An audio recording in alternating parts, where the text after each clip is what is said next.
Madam President, one of the few things mandated for Congress to do every year is to pass a budget. According to the Congressional Budget Act, contained in the United States Code, signed into law in 1974, the Senate Budget Committee must produce a budget resolution by April 1st, adopt a conference agreement on that budget by April 15th. Furthermore, a budget must include total levels of spending, expected revenue, and deficits for no less than 5 years, and frequently we do 10-year budgets. Once a budget is in place, Congress is prohibited from passing legislation with spending that exceeds the levels that were in the budget, sort of like we do in our home. In essence, a budget is both a concrete plan for the future and an enforcement mechanism to help us stay within the limits we set and to ensure honest accounting. One of these enforcement mechanisms in the Budget Act, as set forth in the Code, is a prohibition against the consideration of any appropriation bills in the absence of a budget. We shouldn't move forward with spending bills until we've established a budget. How simple is that? That's why we're supposed to have done it by April 15th, because the appropriations bills come along afterwards. This is the essence of good government. You should not spend taxpayers' dollars without a plan for how to efficiently allocate the dollars and in a way that maximizes the effectiveness of our spending and minimizes waste and abuse and fraud. We have too much of that in our government. This point of order, and there is a point of order in the Code contained in Section 303 (c) of the Congressional Budget Act. Once that point of order is raised, the legislation in question cannot move forward unless a majority of the senators vote to waive the budget requirement. The taxpayer money should not be appropriated without a budget, without a plan. This is what the law dictates. This is our responsibility, I believe, as legislators and as senators. This is what the organizational structure of this very Senate requires. And this is the duty that the Democrat-led Senate has refused to fulfill for 805 days. Senate Democrats have failed to adopt a budget in more than 2 years, and this year have refused to even produce a budget for public review. They claim they have one. They claim that it does some good things, and they leak portions of it to the public and spin it as being a positive document. But when asked to produce it, they don't do so. When asked to have hearings on it, they don't do so. If they're proud of it, if it'll sustain public scrutiny, why don't they bring it forward? I've never imagined that I would serve 2 years in the Senate and now be ranking member of the Budget Committee and we wouldn't have a budget even presented. So as soon as today, we're scheduled now to vote on a motion to proceed to the Military Construction Appropriations Bill for fiscal year 2012, beginning October 1st of this year. Regardless of my feelings about the legislation or my high admiration for those who've worked on it, I think I have a responsibility, a duty, as ranking member of the Budget Committee during this time of extreme fiscal danger, the greatest debt we've ever seen, to oppose cloture on this measure and to raise the 303(c) point of order should cloture be invoked. My objection does not mean I don't support the bill, and to any who would suggest otherwise, let me state that this action is at its core a defense of our men and women in uniform. No one understands duty better than those who wear the uniform, and it is our duty to write a budget that sets priorities and ensures the needs of our troops are met. The military is a priority of the highest order. To protect that priority, we must have a budget, especially in these challenging economic times. The Senate has failed those in uniform if it chooses political expedience over drafting a budget that includes a military spending plan. How can we protect the military from unwise cuts if spending plans aren't even made public? The only area of government significantly cut in the unseen Democratic budget proposal that I have referred to previously, that I've called the phantom budget, appears to be the Pentagon. If you take the numbers that were leaked from their budget plan, it calls for $900 billion in cuts to the Pentagon, to the government, to the military. Well, if this is their plan, we ought to know it.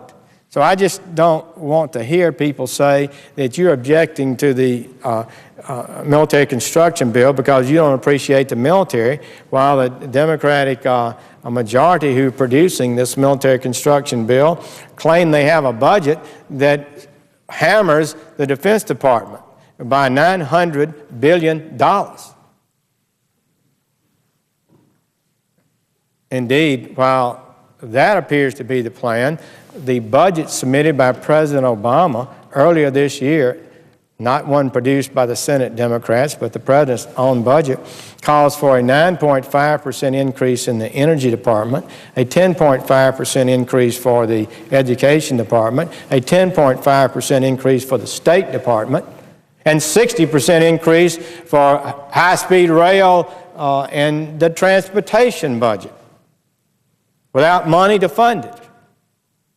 So while they're proposing major cuts in defense, we've got major plans on the table to increase spending next year when we again are going to run $1 trillion plus deficit.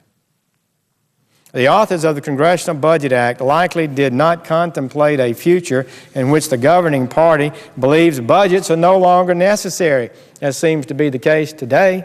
That's why I'm also bringing forward legislation that will raise the 303C point of order threshold to 60 votes. No appropriations without a budget, unless 60 senators choose to waive that requirement. That's in law.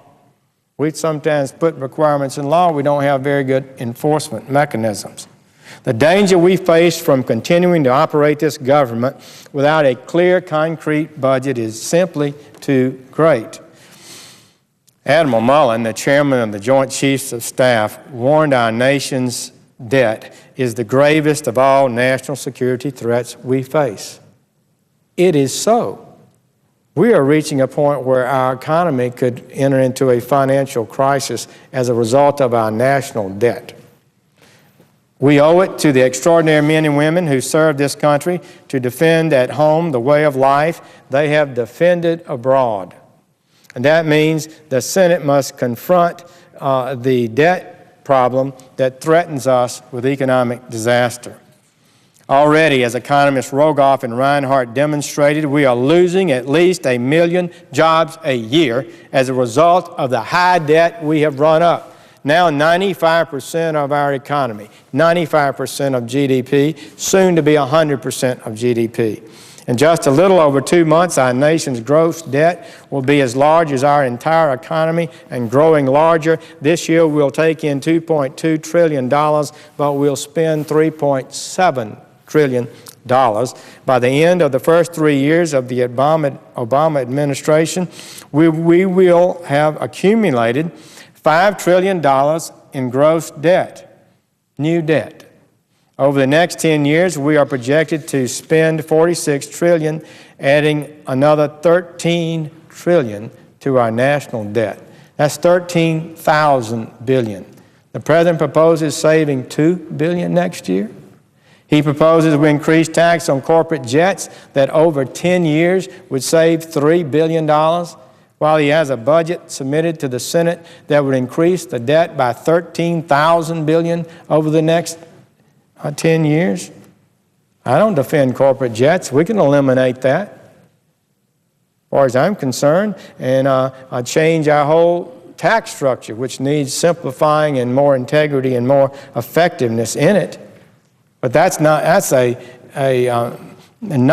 a responsible way for a leader to suggest we're going to fix our debt problem by changing the corporate tax rate for jets. No nation can sustain this level of debt, nor can any nation ever raise enough taxes to cover this level of spending. The course we are on is not merely unsustainable, it's unimaginable.